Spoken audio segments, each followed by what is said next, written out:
Hey, it's a Thirsty Thursday.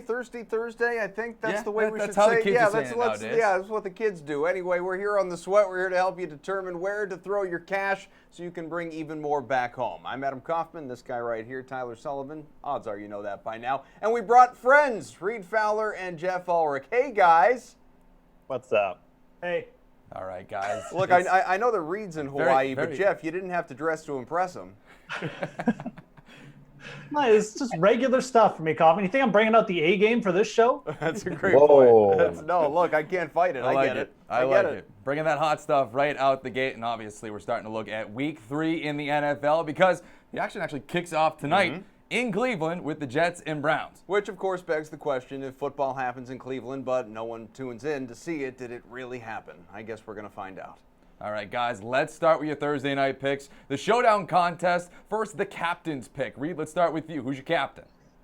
Yeah, I really like Jeff's pick, so I'm going to let him do that. I'm going to go a little contrarian here, Bilal Powell at 12-3. Look, you're going to have to pay up for this guy, and what's hard is that he's truly in a 50-50 split with Crowell, so we don't know. But his upside, obviously, is in the past game. We've seen him get a decent amount of attempts, 12 for 60 in the first game on the ground, and then 6 targets, 5 receptions, and 70-plus yards in the second game in the air. You would think that if the Jets are behind, look, Cleveland is favored, which is weird to say. You guys are saying it. If football actually happens in Cleveland, does it stay in Cleveland? But, you know, it's hard to say that you don't think – if Cleveland is Cleveland, you would think that the Jets have a good chance of keeping it close. And I do think that Bilal Powell does provide an outlet for Darnold, especially with that D-line. So I'm gonna say Bilal Powell here. All right, fair enough. Jeff, what say you?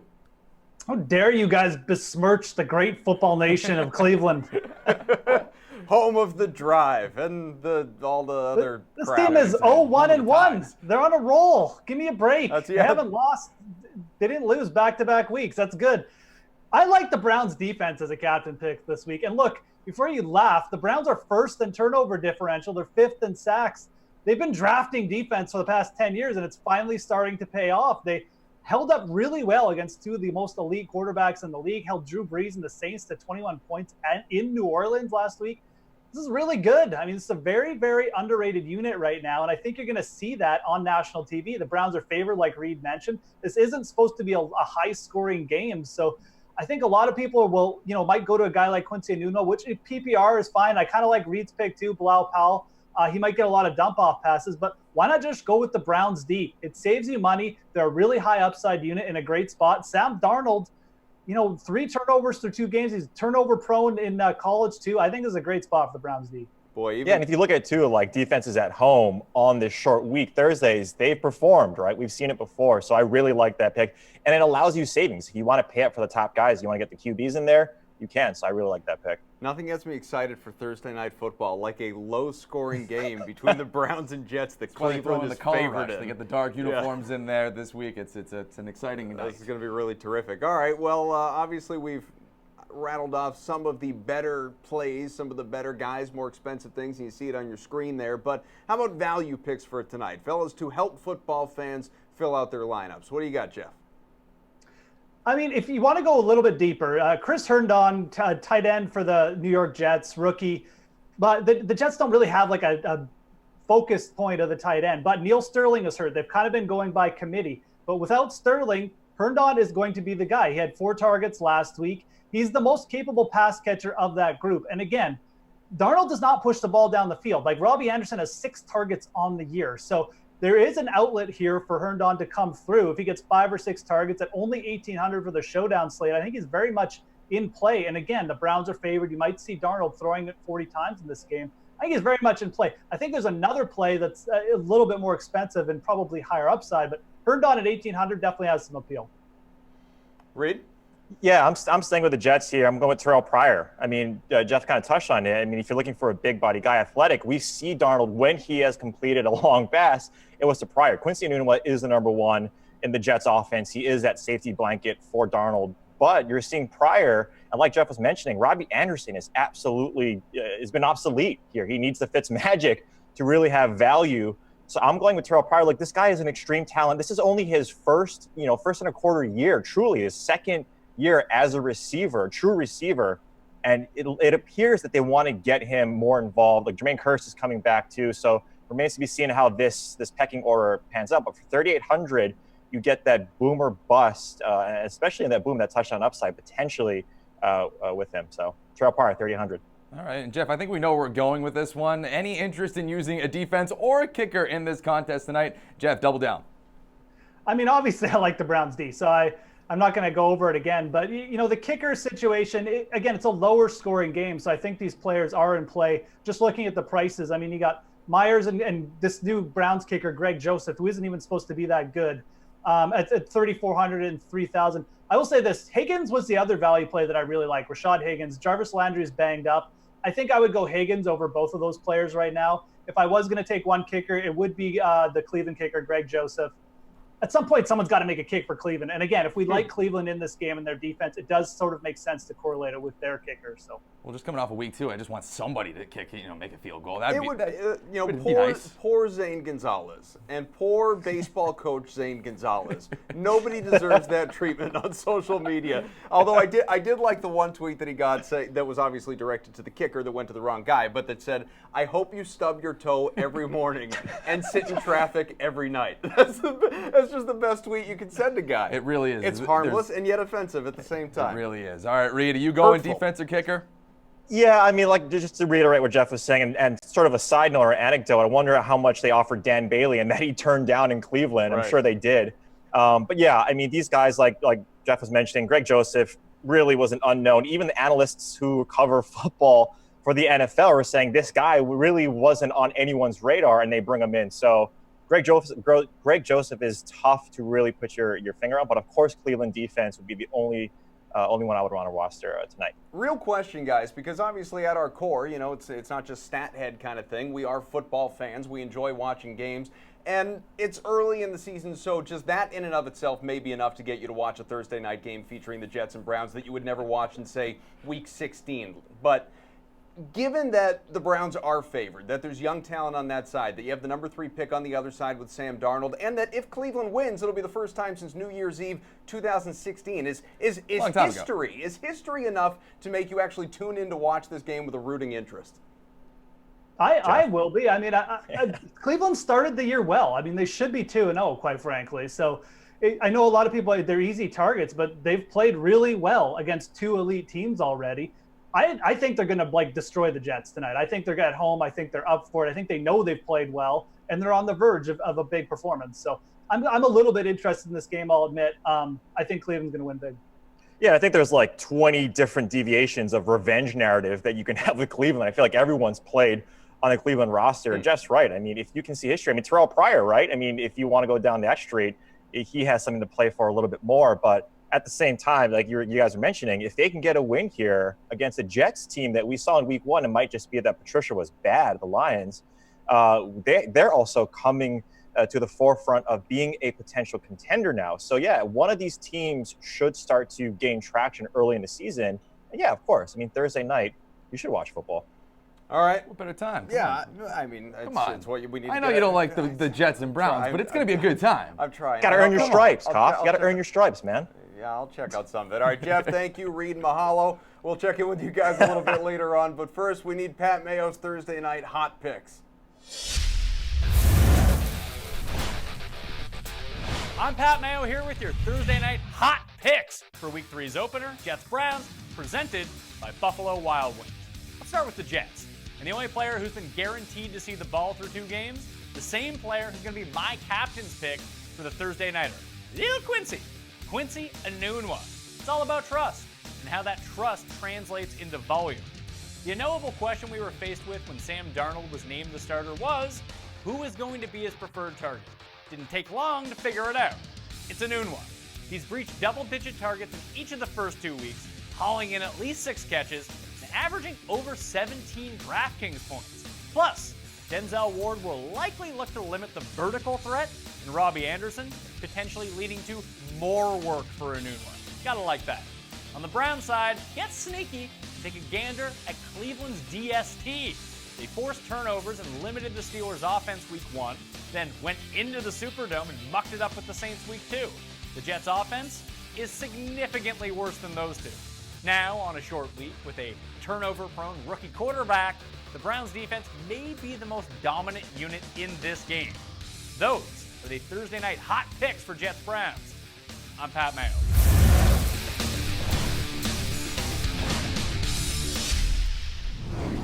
And we're back, and so is baseball. 7-game slate tonight in the majors, including the Red Sox trying to lock up their third straight AL East crown. Hopefully, it's their third straight chance. See if they can do it in the Bronx. But you know what? It is a good place for us to start. We're going to bring in our baseball experts, Julian Edlow, and Action Network's Matt LaMarca, who looks way different on camera than he does in his Twitter profile. That picture is that's a totally different person, LaMarca.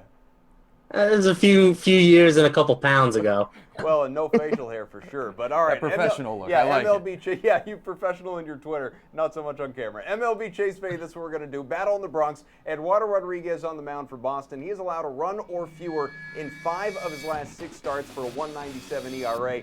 But Chase or Fade, Yankees are going to tag the lefty for at least 5 runs tonight. That offense has been very good in this series so far. Matt, go ahead. I'm going to chase this. Like, the Yankees just destroy left-handed pitchers. We know this about them. Their lineup has posted a 358 WOBA against left-handers over the past 12 months, and they're finally back to full strength. You know, they got Judge back, Torres, Stanton, Sanchez, Aaron Hicks. All these guys have historically killed left-handed pitchers. They've added Andrew McCutchen, who is also a lefty killer.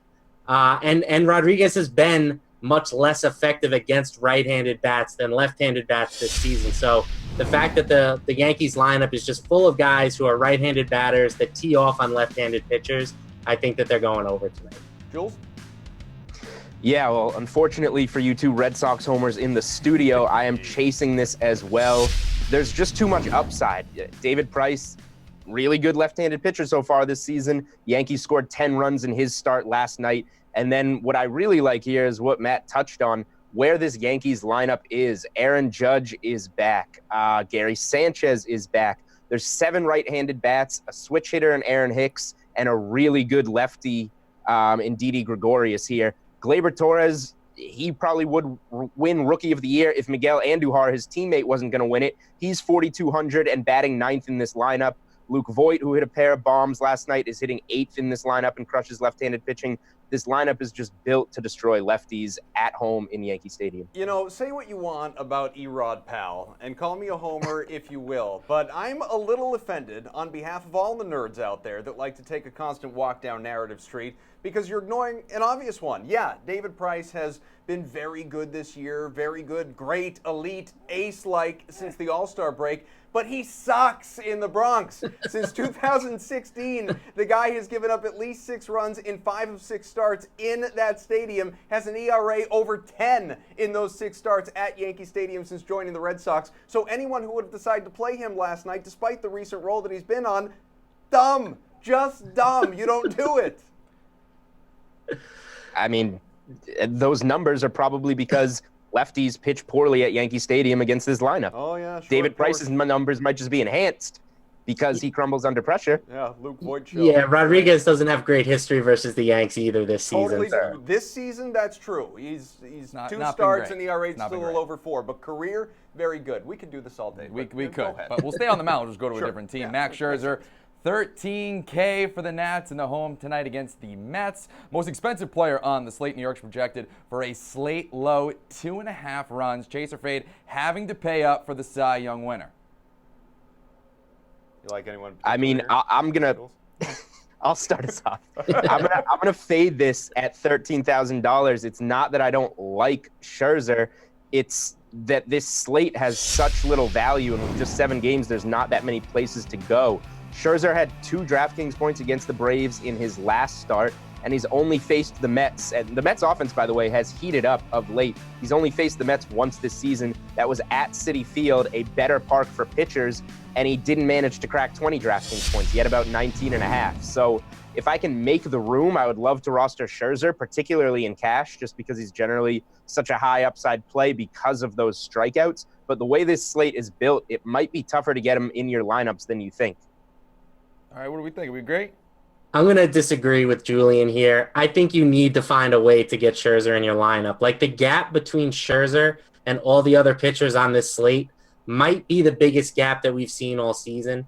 He's averaged 7 more fantasy points per start than Tanaka, who's the number 2 option, and at least 10 more fantasy points than every other starter on the slate over the past 12 months. So he is just so much better than the rest of these pitching options. Tanaka would be a nice pivot, but the Red Sox are just brutal on right-handers, so he doesn't seem like a viable option to me.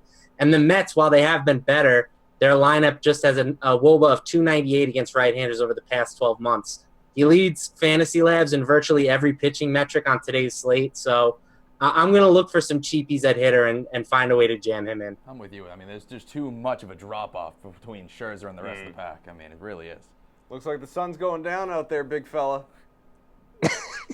I mean, you'll see on the Hidden Jewels segment that we're going to have later in the show that value is pretty lacking on this slate. So if you're rostering Scherzer, it's pretty tough. And it's not just because I make bad picks. There's actually not much value on this slate. So rostering Scherzer is going to prove tough, but we'll try and make it happen. All right, we'll do those later. But how about Indians and White Sox? They're projected for 10 total runs tonight. Slight edge to the Tribe at home. Cleveland, always a good stack option. Guys like Jose Ramirez, Francisco Lindor, Michael Brantley, just to name a few. Chase or fade, and we'll go right back to Julian here. Indians leading the slate in DK scoring tonight. Yeah, I'll chase this. I mean, they're projected up to 6 runs now. They're going against James Shields, who, although he's been decent against the Indians this season, doesn't have a very good track record against them in his career. This offense is kind of the closest thing to the Yankees on the slate. If you look at them 1 through 9, they are loaded with bats that can kill you. The one thing is, this lineup is coming off just 4 runs last night. All 4 of those runs came on a walk-off grand slam from Jason Kipnis, who was hitting 9th in the order. So I keep talking about value. Maybe you stack the back end of the Indians lineup here rather than paying up close to $6,000 for your Lindors and your Jose Ramirez, and you get some guys that are 4K and under that we've seen do damage recently. Matt? It's hard not to like the Indians, right? I mean, their implied team total is more than a full run greater than every other team on the slate. My problem is it's just going to be really hard to pair them with Scherzer, and I'm definitely prioritizing Scherzer of the group. So I guess that means I'll fade this. If you're looking for a cheaper team with some upside, I kind of like the Tigers tonight. We have a metric at Fantasy Labs called Team Value Rating. It compares the salaries of each batter with their Vegas implied team total, and the Tigers have the second best mark on the slate. They've got a good matchup against Jorge Lopez. He doesn't strike anyone out, walks a ton of guys. So the Tigers could have a lot of activity on the bases tonight. I think that's a team I'm looking at to pair with Scherzer.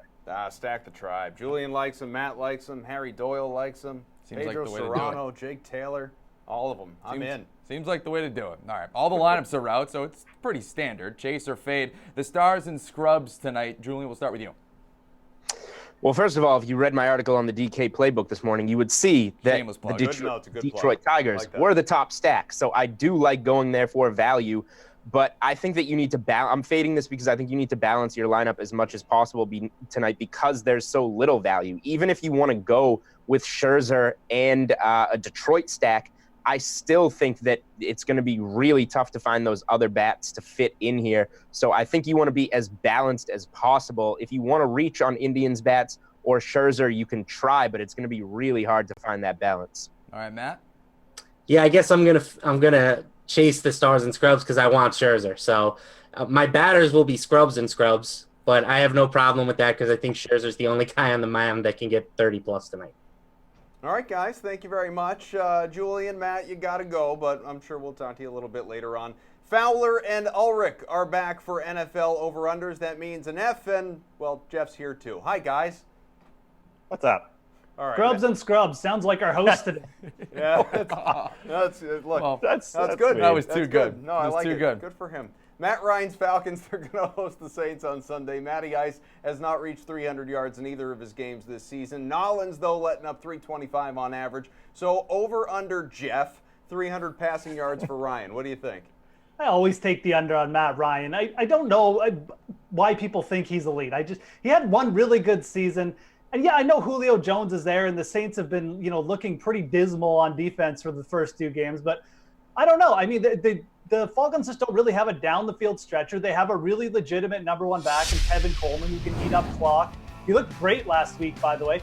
I think they're just going to ride Tevin Coleman. Yeah, Julio will get his passes, but I just don't think there's going to be enough for Matt Ryan to get to 300 yards in this game. And he didn't get to 300 each of the last 2 games against the Saints last year. Not that means a whole heck of a lot, but I just don't really see a path for Matt Ryan having a ton of huge games this year. He had a big game last week, mainly because he snuck in 2 touchdowns, but I don't see him getting past 300 this week.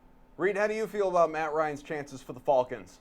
Yeah, I agree with Jeff there, but I'm going to take the over here. And yeah, Jeff's right. He didn't reach the 300-yard mark. But if you look at New Orleans' defense so far, they're giving up 331 yards on average in the first 2 games. Their defense doesn't look like they can stop opposing quarterbacks to getting a lot of yards. And if you look at the one time in the last 4 games that Matt Ryan has played against New Orleans, as Kaufman says, he hit that exact number at 331, 4 touchdowns. He has to stay within that 35 to 36 attempt mark. That's where I agree with Jeff, that Tevin Coleman should see a lot of time, but I also think that the Saints will be up in this game, even going into the Falcon Stadium. So I do think that he goes over, but I do agree with Jeff that Tevin Coleman should see a lot of production as well. Should have agreed with me, Reed. Would have given you my beads. Also, don't sleep on Julio. I mean, that's a little situation that we're monitoring. Sure. We'll talk about it later there as well. Yeah, again, another member of the Falcons. That's true. Yeah. All right. Saquon Barkley hit the 100-yard rushing bonus in his debut, but was pretty quiet against Dallas last weekend. Do you like the rookie for the century mark on the ground against a struggling Texans D? Reed, go for it. I don't. It's not anything against Saquon. It's that offensive line, and really what you want to do and what they've been doing, and this could have been out of necessity last week, was that they want to feature him a little bit more in the pass game. Look, if he gained 50 yards instead of 28 last week, I would have said, yeah, I could see him for the over, because Houston's defense does give up a lot of yards to opposing running backs. But Saquon isn't, he's not giving up a ton of yards either, Gallman, so he's going to get the attempts. But that 100-yard mark for him doesn't look like it's going to be there, because that offensive line cannot block anything. And I presume they're going to do a lot more of those passes where you see Barkley and his ability for yards after catch making the first guy miss. I mean, I don't know how many times we saw that he made the first guy miss on Sunday night. So I do like him in the pass game, but not to hit this 100 yards on the ground mark. So under. All right, Jeff, what do you think? Yeah, I mean, I think I'd fade this against pretty much all but the best opponents, like a Detroit or something this year. Reed is pretty much bang on. I mean, the Giants just do not have a good O-line. If you look at Barkley's game logs, yes, the first game looks great, but that was all based on one 68-yard run. He averaged 2.6 yards per carry against Dallas. And the reason he caught 14 passes is because he had to. The Giants could not block long enough for Eli Manning to throw it downfield. I expect he'll be used as a receiver a lot again, and he could pay off for fantasy again. That's fine. But as far as, him hitting 100 yards rushing, I don't think you're going to see that very often this year. Houston might be a bit of a plus matchup, but they did hold the Titans running backs, who are a pretty good running team, pretty good tandem, to under 100 yards total. So I'll definitely take the under here. Like I said, I'll take it all year except in the very plus matchups for Barkley. You heard it here first. Jeff thinks Barkley's a bust. I love reaching. Love it. Just a chump. Won't be able to perform in the NFL. Not worth the pick. Okay. Carson Wentz passed for more than 300 yards 4 times last year. Also has not played since the middle of last December. Let's not forget that. The Eagles are going to host the Colts next. But over-under Wentz debuts with the 300-yard bonus. Do we feel like that is realistic at all, Jeff?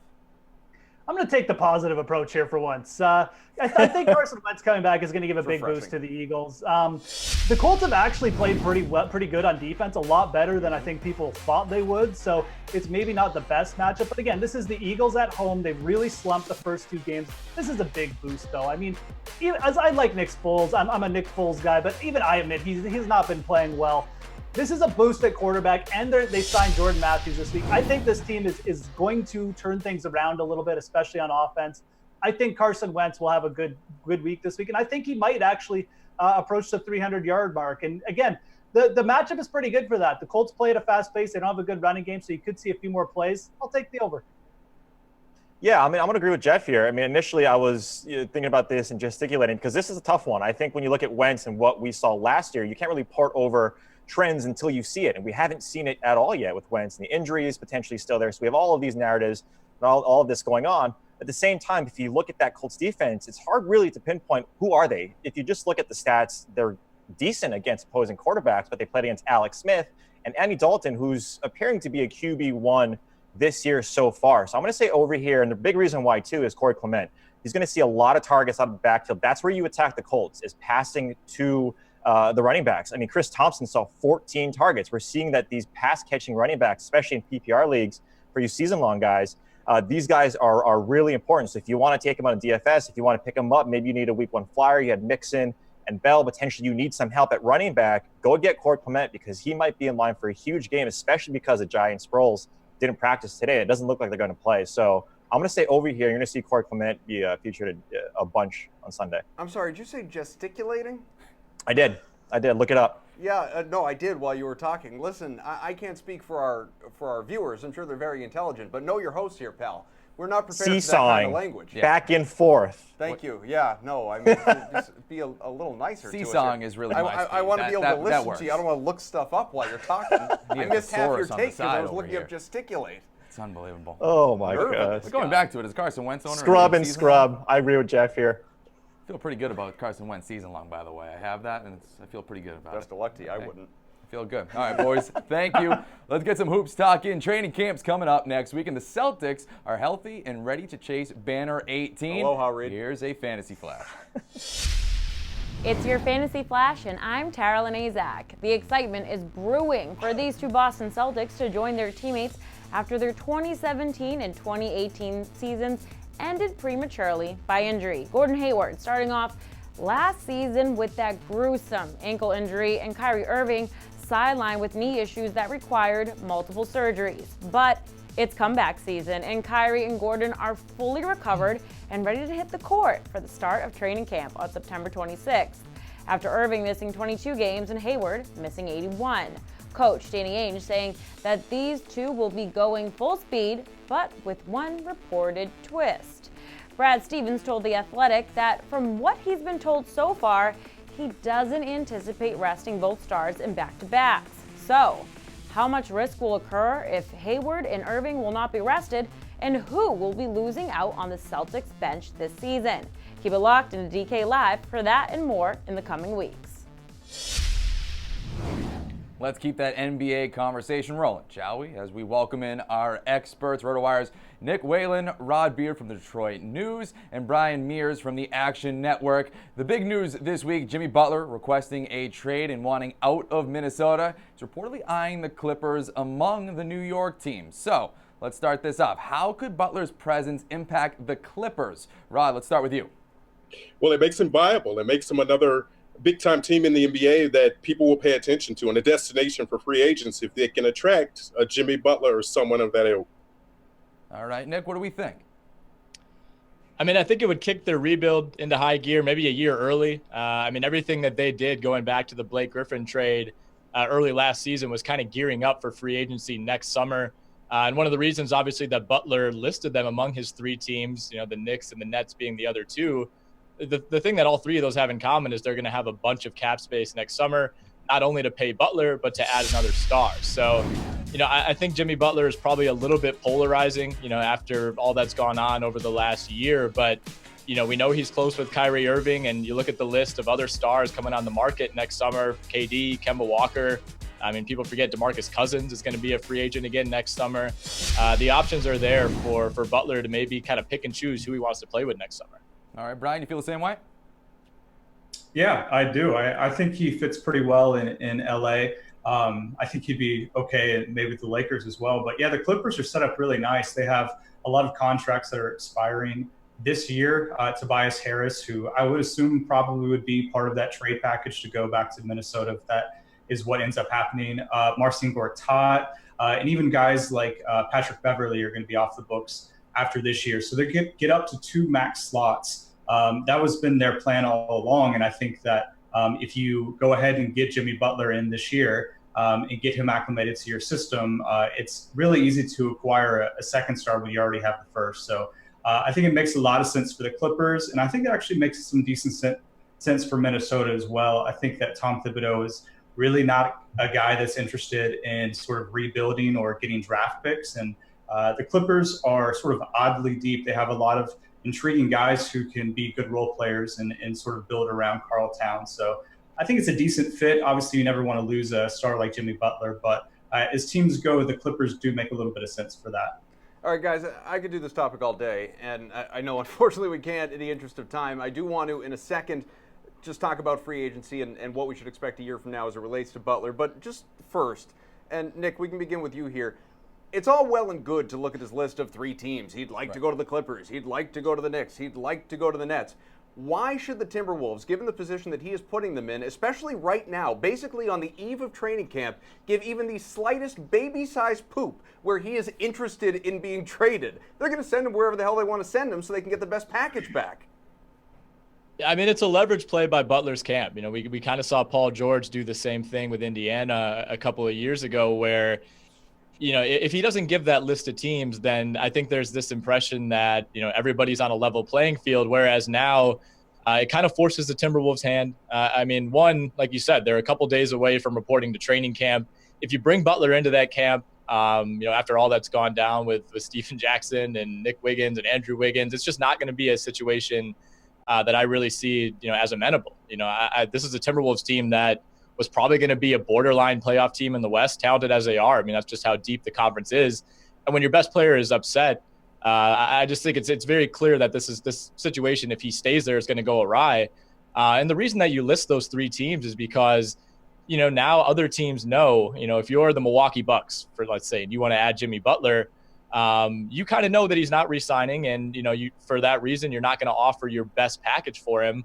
Now those 3 teams, the Nets, the Knicks, and the Clippers, you know, they know with relative certainty that Jimmy Butler wants to re-sign. They're going to be willing to give up more. So in theory, you know, that should mean that those are the teams that Minnesota wants to deal with because they'll be able to offer the best packages. Will that be the case? You know, it didn't really work out for Paul George. It didn't really work out for Kawhi Leonard. We'll see if it works for Jimmy Butler. Right, but that's just it, what you just said. I'm not saying you're wrong because I don't know any more than you do, but the Thunder took a chance on Paul George. It worked out. Mm-hmm. He stayed. The Raptors have taken a chance on Kawhi Leonard, hoping he will stay, even though there's all that noise that he wants to go to one of the LA teams. My point is, yeah, you can't bring him back because of everything that's gone on and the reported screaming match between him and Kat, all of that. But, Rod, I mean, I'm just throwing a team out here. He doesn't have a no-trade clause. They could send him to the Kings. There's nothing he can do about it. No, I think that's a shot across the stern of every other team. Hey, bring us your best packages. We know these are the 3 teams that he wants to go to, but anybody else, if you could put something else, you're taking a risk because you don't know if he's going to sign with you long term. But here you go. Put something together, impress us, and you might be the 4th or 5th team on that list that he might wants to go to and that we'll deal with. So I think it's not just those 3, but it's just a message to everybody else. Put something together, come and holler at us. We'll figure out if we can get a deal done. All right, Brian, why don't we go to this next question because it does relate to Butler. What does this mean for free agency next summer? And what I mean by that is, does the potential addition of Butler put the Clippers in the driver's seat for Kawhi? Or let's say he goes to one of the New York teams and decides to stay. Or hell, goes somewhere in a year from now, bolts in free agency and picks one of the New York teams. Does that give them a better chance with all the stuff that's out there of Kawhi Leonard, or the Kyrie Irving rather, going to be at the Knicks or Nets because Butler's there and reportedly they want to play together? Yeah, I mean, it's hard to argue that it doesn't. I mean, we see this is the golden age of super teams.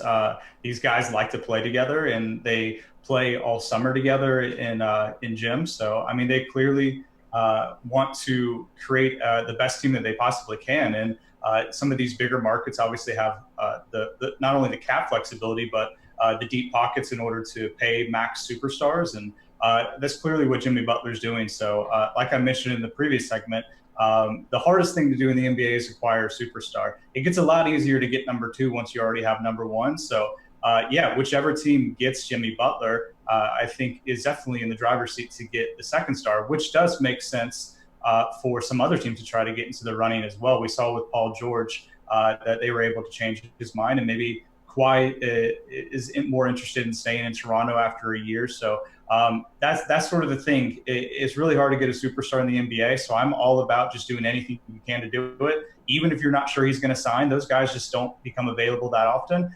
And then see what you can do next summer. So, yeah, whichever team gets him definitely is looking really good. You got to love the drama in the NBA. Well, he's the top, I mean, the petty wars and all the stuff on social media is incredible. And he's a top 20 player. So, yeah, if you can spring him free for the right price without giving up a star in return, which obviously they wouldn't, then sure. It's very, very true. And, well, we'll put that off to the side. We'll put that on the shelf for later. Other NBA news, I guess if you want to call this news, comes in a video from the last year's top pick, Markelle Fultz. actually looks like he might have a jump shot. I mean, it's a short clip in an empty gym. There's really no shooting over defender or anything like that in a professional game. But Fultz is trying to come back from a year of muscle memory and just seeing if he can actually create a jump shot. Can we actually learn anything off this video, or is he actually going to contribute this year, Brian?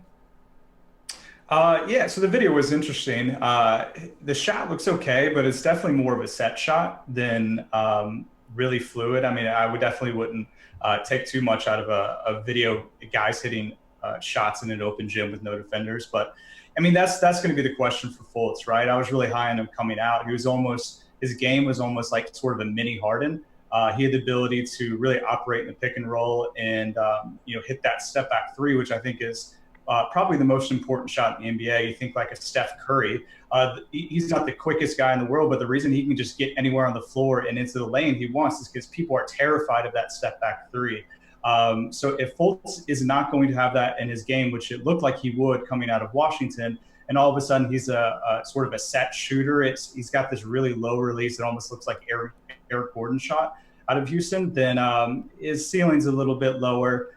Maybe he can knock it down when Ben Simmons hits him, but definitely not something that made me feel a whole lot better, to be honest. All right, Rod, are you putting up his 2K rating yet for his jump shot, or are you going to wait? No, skeptical thing. It's better from the eye test. But unless he's playing against sixth graders, that the time that it gets off, there is no quick release to it. That's going to get blocked with NBA caliber talent. I don't trust in it. I don't believe in it, and I don't buy that it's going to be significantly better than what he had in last year or even in college. He's got a lot more to go with that and speeding that shot up and getting it off his hands a little bit quicker. Nick, you still have some questions too? It looks better. I mean, you gotta talk about what we're actually comparing it to, though. I mean, that jump shot was clearly broken by the end of last season. But Brett Brown earlier this week was asked about it, and he kind of danced around the question of how does the jumper look. And he just focused on, repeating how many shots Markelle has taken, how hard he's worked. And, that kind of led me to believe that there's still a little bit of trepidation there. And, the point that Brett Brown really hammered home was that it's all about confidence. It doesn't really matter what the shot looks like if it goes in. I mean, if that video came out today and it looked like Steph Curry's shot, but he didn't have the confidence in it, it wouldn't matter. If it came out and he looked like he was shooting like Sean Marion, 5 years ago, then – and he had the confidence to shoot the shots and they were going in, then it's all well and good. So we'll see. I mean, I'm firmly in the we'll see camp. I want Markelle Fultz to make a comeback. I think it'd be a lot of fun, to have if he's even 80% of what we thought he was going to be coming out of Washington, how much that changes this Philadelphia 76ers team and how much that changes, the playoff picture, not only for this season in the East, but really for the next, 4, 5, 6 seasons and even beyond with how young the rest of that core is. Well, no better case of who cares what it looks like as long as it goes in than Lonzo Ball. So hopefully Markelle Fultz can find his way back to even that level. Nick Whalen, Brian Mears, and Rob Beard, thank you, fellas.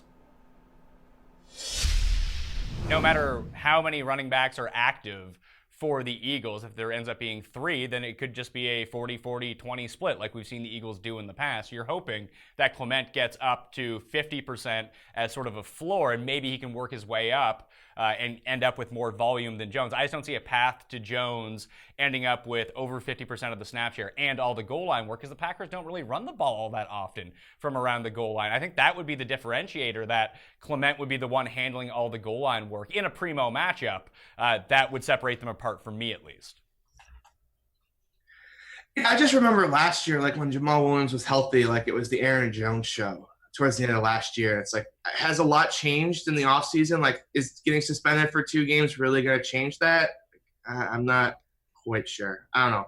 Aaron Jones was playing in the fourth quarter, the 4th preseason game on special teams for the Packers. Like, I don't, regardless of how you feel about him as a rusher, I don't think you can just be like, all right, this dude's coming in, he's the star running back, they're smashing it, they're 10, 12 touches a game. That it doesn't seem likely. So, okay, if we throw out Aaron Jones, is there anyone else down in that, like, are you guys Philip Lindsay believers? I mean, like, I'm a Philip Lindsay believer, but this is both a bad matchup and a spot where his ownership is going to be higher than any sort of reasonable projection for him. They're still playing Devontae Booker. Royce Freeman is being used at the goal line. So the only way Lindsay could, like, I don't ever really think there's that much value in having like a bad core of cheap running backs. Like the place you want to differentiate is cheap wide receivers, because every week the good running back plays are just so clear. It doesn't like people who like would fade James Conner. It's just like there's no point in creating intentionally bad and non-optimal rosters. I know salary is a little tight this week, but like instead of Corey Clement at 4,300, like didn't we just bury the lead and we should just be starting Matt Breida at 5,400 against the Chiefs? Like good in the pass game, leading the NFL in rushing yards somehow through 2 weeks. Like shouldn't we just go there against an awful Chiefs defense? I mean, I'm like the biggest Breida guy there is, but I don't see how he gets in my player pool this week either. Yeah, I wasn't super strong on Breida here. Like he's still directly splitting with Alfred Morris, and I'm not convinced. That's just not going to last, though. Like, if that's not going to last, how do we know that's not going to last? And we think that Aaron Jones comes back and gets 12 touches. I mean, maybe I'm being optimistic on Aaron Jones. Like I could concede that. Like I'm just an Aaron Jones guy. I was just asking, like, should we just? Because the difference in ownership there would be like.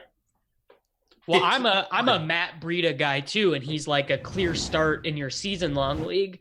But they're using Kyle Juszczyk on third downs. You know, Juszczyk and Breida had the same amount of targets last week. Morris is getting the goal line carries.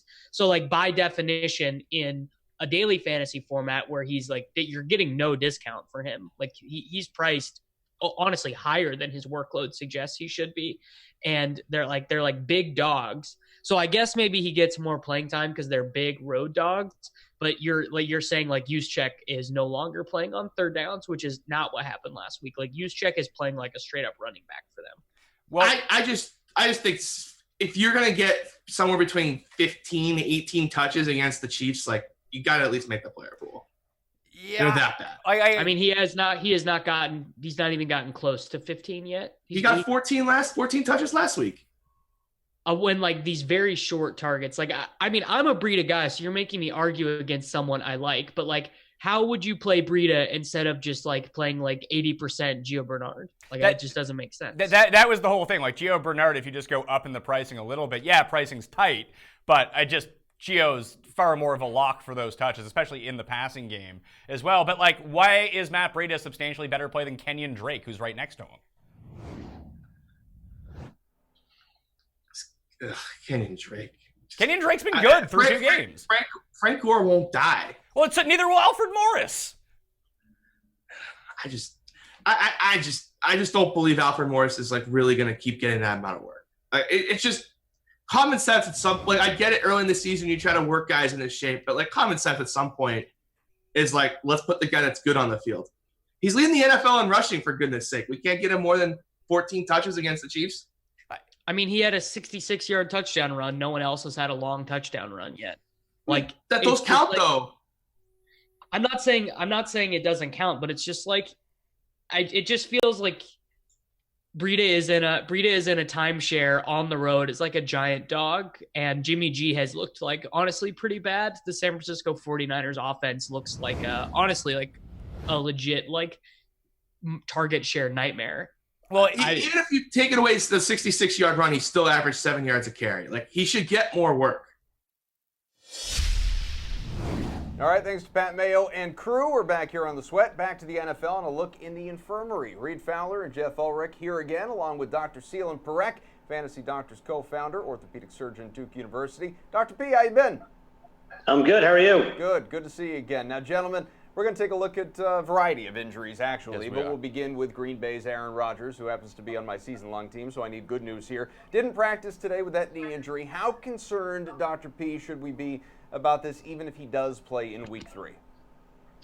Well, I think in terms of a level of concern for his knee, he proved last week that he can play. He's more of a pocket passer when he's playing, and the knee's going to limit his running. He only had 8 yards last week on 3 attempts. So what we're dealing here again, and I know you guys love the knee models. I got bare bones behind me here. But we're dealing with here, it's kind of a compression fracture or a bone bruise of the knee itself. There's a question of whether he's got a tear of the disc of the cartilage inside the knee. And as long as he doesn't have a bad twist on the knee, he should be fine to keep playing, and he should continue to put up numbers that are great for fantasy owners. All right, well, that's what Dr. P says, and he is, of course, the orthopedic mind, the medical mind. I like to hear that, but Jeff, Reed, from a fantasy perspective, would you do it when you have other options available in DFS? Reed? Go ahead. Oh, me? Yeah. I mean, he's the most expensive guy, so yeah, I would go elsewhere. And it's so interesting when you look at, can he not sustain one of those twisting injuries? I mean, when you talk about football, and we talk about how he takes his hits or how he runs, how he gets us extra points on the ground, I think that's tough to roster. So I would go elsewhere. There's some guys that I like in the slate. Case Keenum is someone that I like. So I would go elsewhere, especially because of the potential that he doesn't play the full game. Jeff, disagree. No, I can't disagree. He's just too expensive this week. You know, if it was more of an underrated spot where he was in the 6K and people were still off him. The one thing I'll say, I still think the Green Bay receiving options, I think Jimmy Graham might be a really nice play this week. You know, again, a big body target. He might not be rolling out as much, just those shorter passes over the middle and obviously in the end zone. So I still think the Green Bay receivers are very much in play, and Jimmy Graham is probably my favorite one of the bunch this week. All right, not bad. All right, so we'll move on, go to the backfield now. After missing week 2, Leonard Fournette was back at practice, but Dr. P, how should we be monitoring his status? Because hamstrings, you know, they feel like they can be tricky at times. Absolutely. The hamstring can be very tricky, and I don't trust the hamstrings, especially in a guy like Fournette, who last year proved to us that he is injury prone with these strain issues. Early in the season with the heat, the exhaustion, the fact that you're not perfectly conditioned, all spells potential for re-injury. So I'd be very cautious with Fournette. All right, Reed, with that in mind, how do we feel about him this week? Yeah, I mean, like Dr. Seaman was saying, we've seen 20+ hamstring injuries, especially when you talk about running backs when they have they have to cut. If it's not the ACL, it's the hamstrings that you worry about. I think TJ Yeldon, if you look at Jacksonville, they can sustain a positive game flow without Leonard Fournette. We saw it last year when he went out with the ankle injury, and now we're seeing it again with TJ Yeldon. So I would go elsewhere again. There's guys that I like. If you read my article on DK Playbook, there we go. Nice. It's not TJ Yeldon this week, but there's other guys on the slate. I mentioned it in the previous segment. Corey Clement is someone that you can pay down to. So yeah, I would stay away from Fournette. Yeah, Jeff. So with all that in mind, obviously with the injury and then how well they were able to do last week, is that a situation where you stay away? Fournette is interesting. To me, he's very dependent on TJ Yeldon, who's also banged up. If Yeldon was held out this week, I think he actually makes some sense. The Jags are big favorites against the Titans. He'll get most of the touches, and I understand the risk with the hamstring, but it wasn't that bad a pull. So he actually said he probably could have played last week. They held him out for precautionary reasons. But if Yeldon doesn't play, he's going to get a lot more work. If he does play, I would stay right away from him, though. All right, let's talk about receiver here. Julio Jones, big name, big production, always expected. Did not practice again on Tuesday, a calf injury, and he says he's not concerned about it. But should fantasy owners be, Dr. P? I don't know if you can show us the calf on your friend back there. Bare Bones doesn't have any muscles, unfortunately, so I won't be able to show you on him. But the calf, just feel the back of your leg, and that's your calf, and it is one of the biggest, strongest muscles of the body. And when you strain it, it takes a while to heal back from it. The good news is the last 2 days he hasn't practiced. He's giving it time to rest. And when he was interviewed today, he's laughing. He's having a good time. All of that to me means low energy issue, low energy concern, and I think he'll be fine for this weekend. Okay, Reed, comfortable? Yeah, absolutely. I mean, this is Julio every single year, right? This is why you potentially don't draft him, or you feel like coming into the preseason that you just want to stay away, because every single year he has these injuries, whether it's a toe, the ankle, the calf, the hamstring, whatever it is, Julio's got it. So you've seen him play through it. That game has one of the highest implied game totals. That stack of Brian and Julio is in play. So I do like that. If you want to pay down, Emmanuel Sanders is someone that I really like this week, but I would be okay. As long as we see reports that he's practicing on Friday, I would be okay with Julio. I get calf cramps sometimes. They're excruciating. Yeah, just like Julio Jones. Yeah, I can't. Well, no, Same specimen. He's got a real problem. Jeff, is this something you're going to worry about? I mean, I didn't really like Julio that much to begin with because he never scores touchdowns. And now the fact he's got a calf issue, which might take him off the field when they do actually get into the red zone. No, Julio has tons of lower leg issues over his career. It's just another reason why he might not see the field in the red zone. I would much rather pay up to Odell Beckham this week. It's a really good matchup, a good bounce back spot. He's healthy. I just no Julio Jones. I don't trust him right now, quite frankly. He might play, but he might be limited to like 50% of the snaps. All right, well, you know what? There is a game tonight. Let's probably check in with that one. Look at it specifically. Jarvis Landry tonight is expected to play with that knee injury, but what kind of limitations could he be facing, if any, Dr. P? So it sounds like a very mild knee sprain. And in that scenario, if that's really true, what we're hearing, then I don't think you really have much to worry about from a limitation of play. If it's bothering him, look for him to have some steroids injected in the locker room before he's out there, and that should quiet things down for him during the game. So I'm not so worried about it unless he has, like we keep talking about, a new twisting injury while he's playing. You can't roid up, Dr. P. That's not allowed. It's true. You get busted for that one. Yeah, if he's roided up, give me all of Landry, put him in the captain spot. No, he's the second highest guy in the slate. So yeah, I mean, I would stay away. And like Jeff was saying, there's some guys you can really get value with. Higgins. You know, if you think Callaway gets another big play, we talked about it a little bit earlier at the top of the show and some other plays. So I mean, he's the target king, right? If he can't get his targets and those receptions and he's out on plays, that diminishes his value quite a bit. So I'm staying away. All right, Jeff, feel the same way? I'm not too worried about Jarvis Landry. If you like him, I mean, he's got a good matchup in the slot. It's probably he's not necessarily a full-time slot receiver right now, but if he does line up in the slot, it's the best way to attack the Jets, in my opinion. So I'm not too worried about the injury. I just feel like game flow, it might not be a huge spot for Jarvis Landry, so I'm more on that camp, I guess, when we're talking about being anti-Landry tonight. Jeff loves the Browns tonight. Yeah, he loves everything about the Browns. All day long. Thursday night football. You got to love it. Gotta love it. Okay, Dr. P, we're going to let you go. We're going to keep the other guys here for just another minute or so. So, Doc, thanks again. We really appreciate it. And we hope to see you in Space Gym, too. That'd be pretty sweet. That sounds cool. Enjoy the games tonight. All right. Slate-approved picks, guys, for tonight's Browns-Jets showdown. I mean, you bleed orange and brown, Jeff, so let's start with you. Right out of the veins. Just roster everyone on Cleveland. No, I like the Cleveland defense. Again, I talked about it off the top of the show. This has a minor, tiny little game total. This does. Sam Darnold's a turnover-prone quarterback. Cleveland leads the league in turnover differential so far as a defense, 5th in sacks. The big spot at home for Cleveland to finally get a win. Unlock those beer fridges. Eventually, those pictures, they're still circulating on social media. It's going to be quite the scene when that happens. Yeah, I'm going to double down with Jeff, but if you want to go contrarian, I think Terrell Pryor is someone that I really like tonight. I think he shows that he should be the number 2 receiver in that Jets offense. So if not the Browns D, go with Terrell Pryor. All right. I like it. Boys, thank you very much. Week 3 kicks off tonight. Let's hope that we don't have another tie. I mean, we just can't have that for the 3rd week in a row. So just dumb. One sport, though, that refuses to go home before there's a winner is baseball. Yeah, so it's time to find those hidden jewels in the bigs. Naturally, to do that, we bring in Julian Edlow just because that's his name and it fits the segment. Matt LaMarca here as well. Felix, who do you have leading off? Yeah, I think the people understand the title, Kaufman, but my first hidden jewel, I really felt the need to explain it. That was important, yeah. You're interrupting my segment. The first hidden jewel, the guy that you absolutely need to roster if you are going to have any chance of fitting Max Scherzer into your lineup, is Cody Reed, the Cincinnati Reds pitcher for $5,500, pitching at Miami. This guy's last game, he had 10 strikeouts in 5 innings. He topped 28 DraftKings points against the Cubs, and now he gets a pitcher's park in Miami. This lineup, although it is loaded with right-handed bats tonight in an attempt to get some runs off of them, they're only projected for 3.8 runs. None of these guys can really hit. There's not much to be afraid of in the Miami lineup. So Cody Reed just way too cheap given this matchup and his past performance. Boy, LaMarca, I better read Cody's name in your lineup, pal.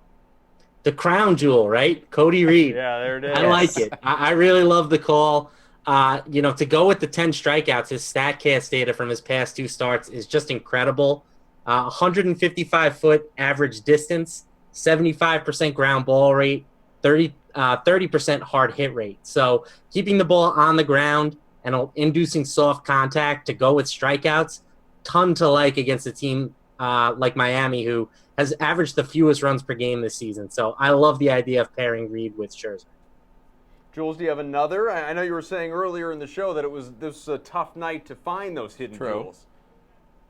It's a very tough night to find jewels on this 7-game slate, and that's why this one is a little bit pricier than usual. It's Yonder Alonso for $4,200. The reason I think he might qualify as a hidden jewel is that at first base, you have 2 Indians eligible there, and it's Edwin Encarnacion at 3,800 and Yonder Alonso at 4,200. So I think some people might tend to go to Edwin Encarnacion, the bigger name. He's hitting higher in the order, but it's actually Alonso who you get the savings in and hits in that 5 spot in an opposite hand matchup. And Alonso has 3 home runs if you want to go BVP off of the opposing. I think it's who is he facing? Yeah, James Shields. He has 3 home runs in his career off of him, so there's something to go on there as to why you should roster Alonso. I love BVP. You both know that, but Matt, how about you?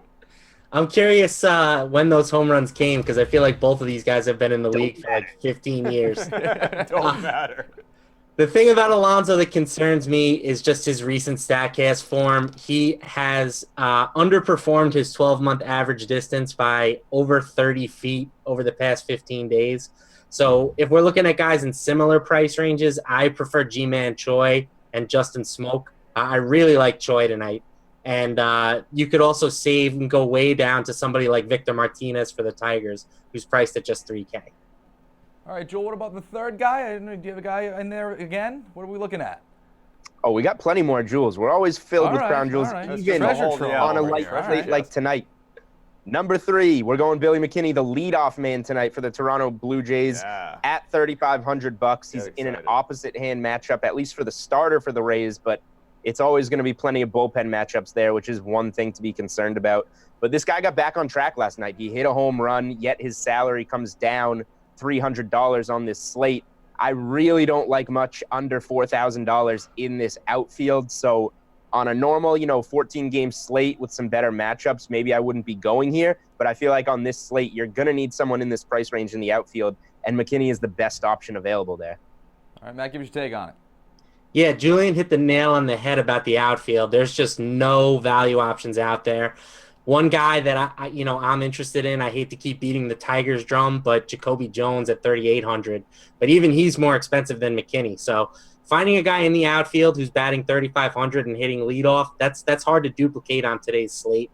The one word of warning that I will put out there is McKinney only has a hard hit rate of 21% over the past 15 days. So not making a ton of good contact, but again, like the price and the lineup spot, it's just hard to duplicate that tonight. I tell you, we had Rod Beard earlier from Michigan. Wow. This guy on the Tigers.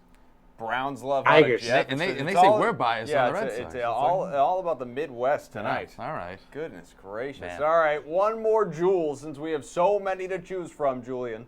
So many. I mean, if you want an all-encompassing one, I think stacking the Tigers is just a good, cheap way to go. But if you want to get away from that, I think Hunter Dozier for the Royals is a decent option here. He's $3,200, so you get a lot of value there. He's batting third for the Royals, and then he's eligible at 2 positions, first base and third base, so he helps give your roster a little bit of wiggle room.